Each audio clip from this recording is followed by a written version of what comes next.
folks in the blacksmith shop. Move up closer. Start at the beginning. Or I can do it. The name. Here, you do it. Do you have a guess as to why it's called blacksmithing? Yes, because the material's black. That is correct, actually. The black comes from the material. Just as goldsmiths work with gold, silversmiths work with silver, blacksmiths work with iron and steel. On polish, they had a sort of black mixture thing known as the black metals. Smith is from smite, Old English, just means to hit things. It used to describe the metal workers that hit their work. So a metal worker that hit the black metals was a blacksmith. Simple as that. Now, hitting the black metals doesn't do all that much to them. First, you have to get them soft and malleable, and you got to get them hot. That's why the most important tool in any blacksmith shop is the forge, this fire here. What I'm burning in my forge is just hardwood charcoal. That is historically accurate. When the Spanish arrived here, well, there's no coal to speak of under Florida, so they had to make charcoal from the trees around them. Now, charcoal in your grill will get to about 600-700 degrees. It's plenty enough to cook with, but that's not enough to forge with. So don't go home and try and make a sword in your grill. It doesn't work. It's not happening. To get it hot enough to forge with, to get to our forge temperature, so I've got this tool here. This is bellows. It's a big air pump. When I pump, this one is a double set of bellows, so when I pull on the lever, I pump air from the lower bellows into the upper. The upper bellows has a weight on top. That gives me a consistent airflow into my forge. That's how I can get to my forging temperatures. I can pump this up a little bit. Let go. It'll go on its own until it runs out of air. Now, when I say my forging temperatures, what am I talking about? What I'm looking for is about 1800 degrees. That's all fine and dandy for us today, but back then they didn't exactly have thermometers they could use to check the fire. So instead, I'll do it the way they did, which is by the color. The first color metal turns when it gets hot is red. Red hot, everyone turns red hot. But after red comes orange. Orange hot is the color I want. That's the forging color. After orange, though, comes yellow. At yellow, we can do welding. It's called forge welding. And after yellow comes white. At white hot, if I were to pull this out, it would look like a 4th of July sparkler. But those little sparks are globs of metal flying off. So you never want to see white hot. So let's take a look. There we go. That's that orange color that I'm looking for. But it's not quite as bright as I want it. So I'm going to put that back. And while it heats up a bit more, I want to clear up a little bit of a misconception a lot of people have about blacksmithing. When people hear blacksmith, they think of people who make swords and put shoes on horses, and they are correct. But they're not the same person. So, blacksmiths are much like the modern day doctor. They would specialize. They're all doctors, but they had different focuses. Swordsmiths made swords, but you wouldn't expect to see them behind a horse putting shoes on. That was a farrier's job. There was also locksmiths, armorers, gunsmiths, nailers that just made nails. There was all kinds of specialization. Now, when the Spanish arrived here, the type of blacksmithing that was happening was a more general blacksmithing that was focused on tools and hardware, things that you need to build up a colony. We were Home Depot. We would make things like chains, hooks, nails, also things for your daily life, like farming equipment, cooking utensils, all kinds of stuff. We'd also be doing lots of repairs.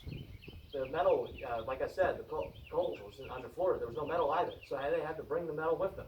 So they had limited resources, so lots of repair work. Now, what I'm going to be making today is a nail. I like to keep things simple so you can see the full process beginning to end. If you've ever seen those old colonial nails, they're always square. That's for a very important reason. It's easy. If I'm going to make a lot of something, I want it to be as quick and efficient as possible. The reason square is easier is if I have my work here, I'm striking it with my hammer, I'm making it flat on two sides. One side of the hammer, the other side of the anvil. If I turn it 9 degrees, strike it again, now it's square. It's a lot faster to draw a square metal out to a point than it is round. So even if you see something that's pointy and round, if it was handmade, chances are it was brought square first, drawn out, and then rounded. So I'll start with that first step. I've got my round stock here, I'm going to make it square.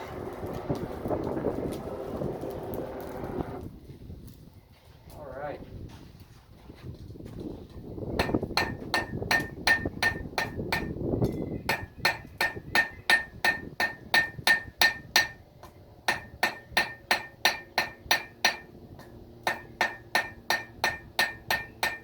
Okay.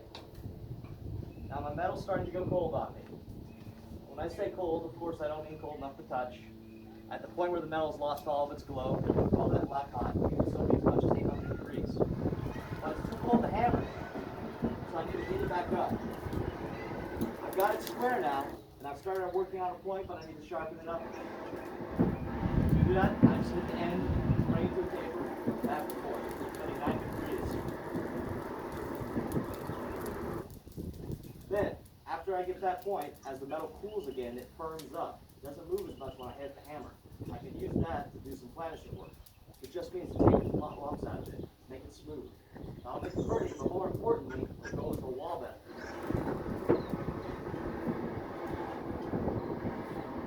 Alright, let's see where we're at. That looks pretty good.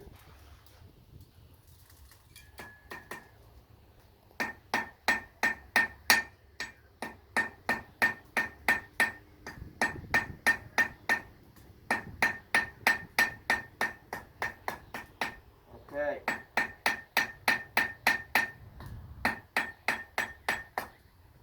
Almost got right sharpness. I'll clean this up a little bit and straighten it out. Alright.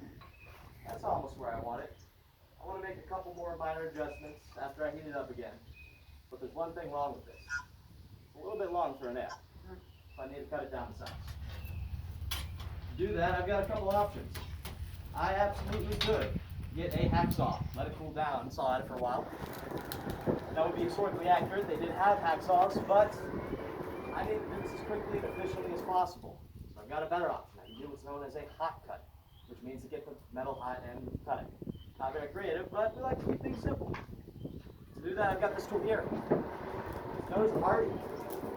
It's just sort of a wedge shape. If you've ever wondered what this square hole at the end of an anvil is for tools like that. Now, I said I want to cut it, but I don't want to cut all the way through, and there's a few good reasons why. One, if I cut all the way through, then I now have a sharp, hot piece of metal flying through the shop, and that's exciting, but also dangerous. Also, if I cut all the way through, then the face of my hammer strikes the edge of my Hardy, and I damage both tools. So instead, I'm going to use what's known as a rolling cut. It just means to notch the side of the metal and then roll it as I continue notching until I get all the way around. I'm going to do that now. Take a look and see if I got the color I want. Look for any of the adjustments I want to make, and then bring it to the Hardy.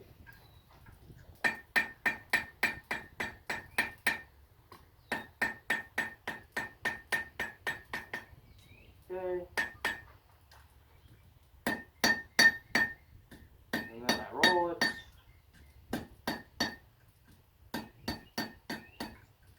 Alright.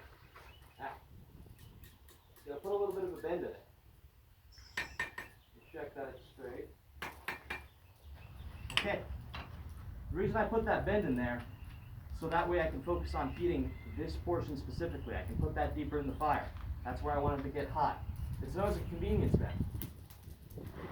Once that gets hot enough, it'll be easy to break the nail off with the rest of the stock. Then all I have left to do is put the head on the nail. That's pretty easy. All you have to do to put a head on the nail is hit the nail on the head. I know.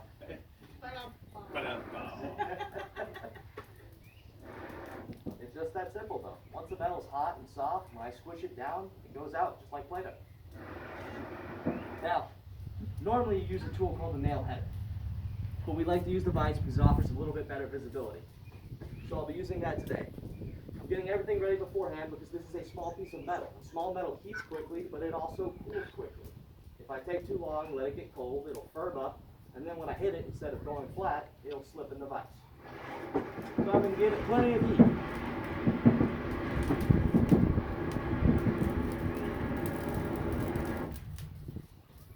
That's what I'm looking for.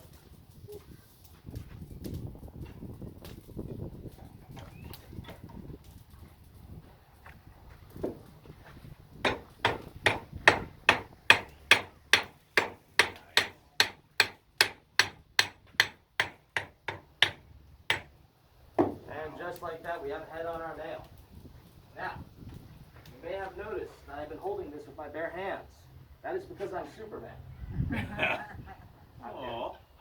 Iron and steel are poor conductors, which means it takes a while for the heat to travel down this length. If this were a better conductor, like copper, I'd be burning myself right now. But, as you can see, the end there is still hot. which means that nail, a small piece of metal that's been in the forge, is very hot. So I need to break up the tongs. Blacksmiths have all kinds of different tongs for all kinds of different jobs. These are smaller tongs we use for smaller pieces of metal.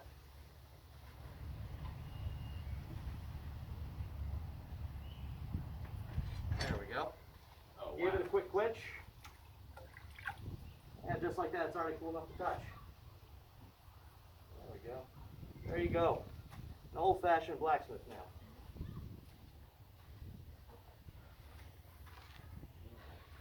Look at that. Now, That is so cool. I'm actually a bit of a mind reader.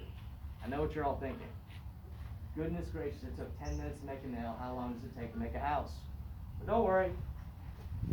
We slow everything down to show you all the steps. A blacksmith that's skilled focusing on just making nails can do this all in one heat. From the forge, to the anvil, to the vise, under 30 seconds. Any questions? Under 30 or 130? Under 30. Under 30. Wow. All right, well, thanks for visiting. Awesome job. Thank you. Thank you.